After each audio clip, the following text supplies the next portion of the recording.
From the Post-Millennial, CNN found liable for defaming Navy veteran in Jake Tapper segment, $5 million awarded. This is a sad story, man. I feel bad for this guy. Listen to this.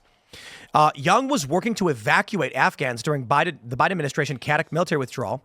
In 2021, Tapper misrepresented Young and his work, and Young stated he hasn't been able to work since. Check this out. They say, according to the Free Beacon, Young alleged that a segment aired in November 2021, which aired in November of 2021 on the lead, singled him out and portrayed him as an illegal profiteer who operated in a black market. Young, who said the segment irreparably destroyed his business, Nemex Enterprises, and reputation, worked to evacuate Afghans during the Biden-Harris administration's deadly and chaotic withdrawal from Afghanistan. He testified that since that segment ran, he hasn't worked or made money. During closing arguments, CNN attorney David Axelrod, that's interesting, claimed that the story was accurate and tough but fair, and that Young should have gone out of his way to convince journalists with the outlet that he wasn't shady. Mr. Young put himself in the story, not CNN.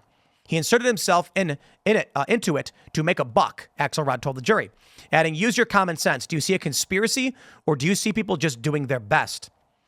So ultimately, CNN lost this. This is huge. They go on to say, I don't know if there's any more to add to this, blah, blah, blah. They've got to pay $5 million. I can't believe they actually tried to continually argue after the fact instead of settling when they defamed a guy and destroyed his life and business. Isn't $5 million, doesn't that qualify as a nuisance settlement to them? Yes. No, $5 million is no to way. CNN? Well, I mean, it's interesting because CNN's, I don't think they're doing so hot, right? Their ratings are in the gutter. What do they get, like 50,000, 40,000 in the key demo? Yeah. Hell, you guys might get more views than them probably. We have more watching at any one moment than they get in their entire prime time lineup. There you go. Which is crazy. Yeah. So they're probably hurting for this. It's pretty wild that they tried taking this all the way, and I'm wondering if there's going to be precedent set from this in any way, but I feel bad for this guy. Could you imagine being like a veteran who's trying to evacuate people because Biden screwed up? I wonder if the real reason CNN defamed him is because CNN was trying to run cover for the Biden administration and their botched withdrawal from Afghanistan. I mean, it wouldn't surprise me. It was a botched withdrawal. I'm sorry. I have to apologize for that. It wasn't botched. Joe Biden did exactly what he intended to do. You can't accidentally abandon Bagram Air Force Base. It's just not possible.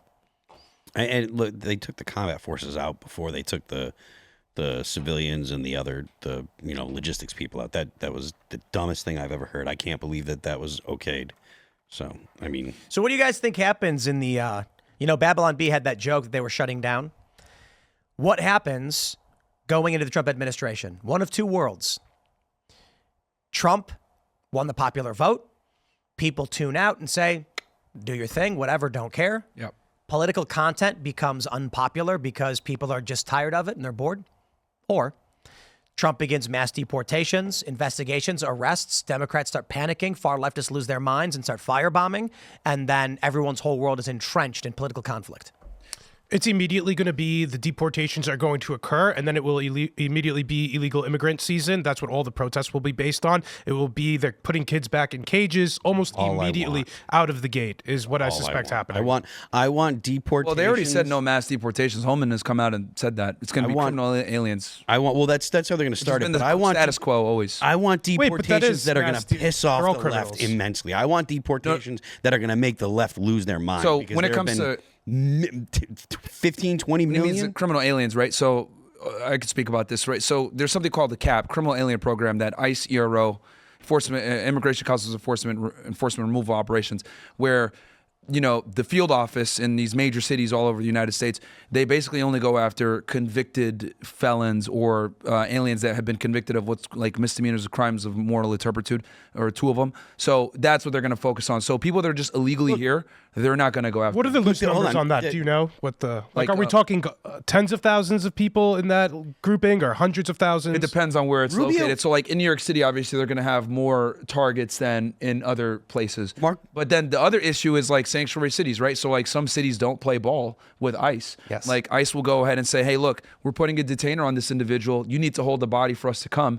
And then SFPD, San Francisco PD, Austin Police Department, whatever, these blue cities, they won't hold the body. They'll just let them go. Look, Marco Rubio was on with Kristen Welker today, and he was talking about we need to deport 10 millions of people, right? He's going to be the Secretary of State, and he's coming out and saying, Yeah, but no immigration authority. no, he's not. But the point is, if a representative of the government, like the incoming Secretary of State, is saying those kind of things, there is an appetite for it. And also, I reiterate, there is like 70% of the American people that have said they want deportations. Yeah, now, they probably say, Homan's probably saying, we're going to start this way and stuff, but there is an appetite. The American people want to see mass deportations. Yeah, but they're pulling it back. Like, they were campaigning on mass deportations. Now it's criminal aliens. Like, they've kind of pulled back on it as the issue. Trust me, I'm for it. I don't even want H-1B visas. I'm pretty far right when it comes to immigration. Like, I don't even want the H-1B visas. I got my verification taken on Instagram on Twitter for talking about this. But yeah, I mean, there's a whole. I can talk about how we have not just an immigration problem with illegal immigration, but we also have a problem with illegal migration. The H-1B visa, the F-1 visa, the B-1, B-2 visa. All of these visas are absolutely abused by foreign nationals to come into the United States and exploit our immigration system. But Myron, Americans are too lazy, and their work ethic means that we should hire from other countries. Yeah, Vivek is stupid for saying that. Like, wait, did Vivek actually say that? Yeah, he basically made this whole long tweet saying that Americans are lazy and we're more focused on the prom queen versus like the nerds and all this. It's like, no, bro, no, that's not what it is. The issue is this. We have a issue with H-1B visas where we just let these people come in because it's cheap labor, and we've not reeled it in, and we've not reeled in F-1 visas. People literally come here on like, oh, I'm going to learn Spanish, and I'm going to go to a language school in America. They enroll in the school, they show up, they fly in, and then they never go to school, and then they're in the country illegally. And that's how a lot of people actually come to the United States, is they come in legally, and then they overstay or never leave. And then another thing too, which I talked about extensively, is like the visa waiver program. A lot of people come here from first world countries and overstay. Canada, Australia, England, etc., because we have way more opportunities here than these other places. So they come in legally, right, because they don't need a visa, and then they overstay as well. Like, Miami is overrun with Canadians and people from Western Europe just wanting to get a job, right? J-1 visas also exploited all the time. So we have a massive immigration problem where not only are we getting destroyed in the southwest border, which I could talk about that, but we're also getting destroyed when it comes to the exploitation of our visa system as well. It's a huge problem. And for Vivek and Elaad to just write it off as like, oh, well, the Americans are lazy. Fuck you. You don't know what you're talking about when it comes to immigration at all. And that's the problem when we have these individuals come in, right, that don't know anything about Title VIII. They don't know anything about immigration. They don't know what's going on the border. They don't understand how our visas are getting exploited. They don't know. And they're trying to talk as if they do know, and they don't.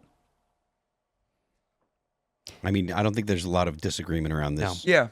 No. Not with you guys, of course. I mean, you guys get it, but like I have to. I don't. We get our verifications taken on Twitter for exposing this, and it's like Vivek and Elaad simply don't know. Yeah, but that story is not entirely accurate. Which one? The verification removal thing. So I would say, well, there's like 10 of us that got it taken away for questioning the H-1B stuff. So the first thing is, it's hard to know exactly if it was H-1B.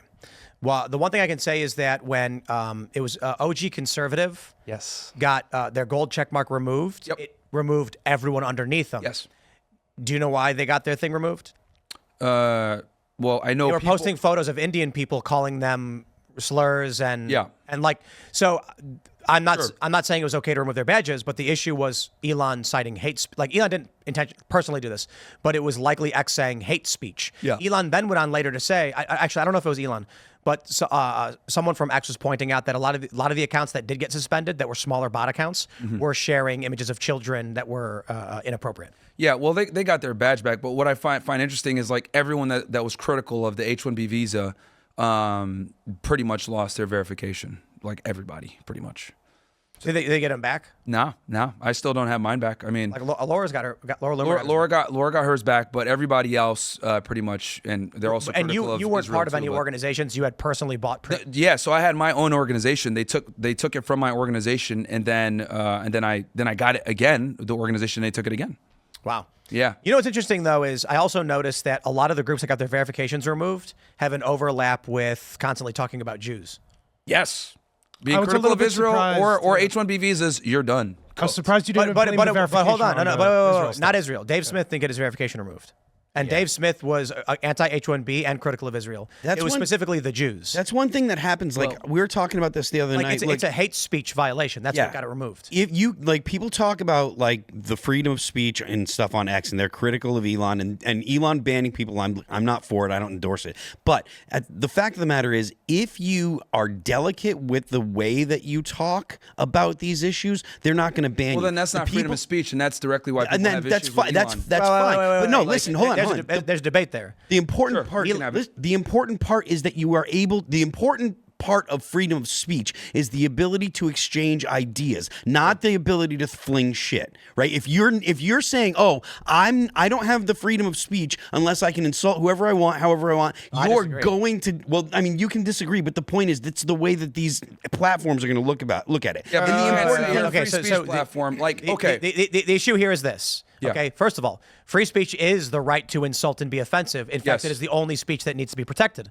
Yes. The issue, however, What? No, yes. the only Quite literally. the Hate only speech is free listen speech. no It's the only free speech. No, the important thing about freedom of speech is saying controversial ideas. You can approach saying controversial ideas in a delicate way. It's not important to be able to say kike or Jew and insult people like that. That's free speech. That's free speech, Yes, though. I might not like it, but I would defend your right to say it. I'm not saying that it's not free speech, but you're talking about the way platforms are going to approach it. The important thing about having the freedom of speech is the ability to exchange ideas. Sure. It's not important to if you're like, Okay, well, I there's a lot to break insult down. people the way that I want. It's not right. It doesn't matter. Hold on. I got to address this. First of all, I will stress it again. The idea that someone would determine your speech to be offensive and then ban you for it, quite literally, is anti-free speech, regardless of how you express yourself. More importantly, Elon Musk isn't violating the free speech of individuals by taking away premium. Elon made the point. He said, I disagree, but some people think freedom of speech means I have to pay them for it. It does not. Okay, can I push back on that? Yeah, so my thing is this, right? If you're going to say freedom of speech, that also means freedom of reach, and that also means monetization to a degree. And let me explain why. No way. Okay, so here's the thing. If I'm in a jail cell and I say, oh, I have freedom of speech, and I am talking to a wall, that technically I have the freedom of speech, but I don't have the freedom of reach, so it doesn't matter, right? Freedom of speech only matters if you have the freedom of reach. You mentioned the marketplace of ideas. To get to the marketplace of ideas, I must reach the marketplace of ideas so that my ideas can even be heard. No one has an obligation to advertise you. Well, here's the thing. When we're talking about premium, you pay for that. And then also he took away the subscribers, which is the creator dealing directly with their subscribers. People I'm totally fine with it. Yeah, with taking away the subscribers too? Yep. Okay, so let me I have said since... Let me just finish my stance, right? So my thing is this. If you're going to go ahead and say this is a free speech app, right? And then you're going to turn back and say, oh, well, that doesn't mean freedom of reach or monetization, blah, blah, blah. That is censorship, because if you take away someone's ability to earn or someone's ability to reach, you are directly censoring them and their ability to reach the marketplace. And the other thing too, also, communist. What do you mean communist? It's communism. I have a right to your services. Nah, nice try. But he's marketing as a free speech app. So that's the issue. If you're going to market as a free speech app, and he uses the First Amendment to validify his stance with it being free speech, when hate speech is protected under the First Amendment under a million different case laws. My thing is, if you're going to criticize Elon, let me just finish. If you're going to use the First Amendment as the basis and say that it is the bedrock of a democracy, then you need to stand by that, and that means that you are not going to sit there and I don't believe in censorship, but then you demonetize people. I would argue demonetizing someone is one of the best ways to censor, because now that creates a chilling effect with everyone else, where I can't say what he's saying, I can't even say what I want to say, so I'm going to chill out and not say. You have no right to someone else's services. Thanks for checking out this clip from Timcast IRL. Make sure to watch the show live Monday through Friday at 8 p.m. Subscribe to this channel, and we will see you all there.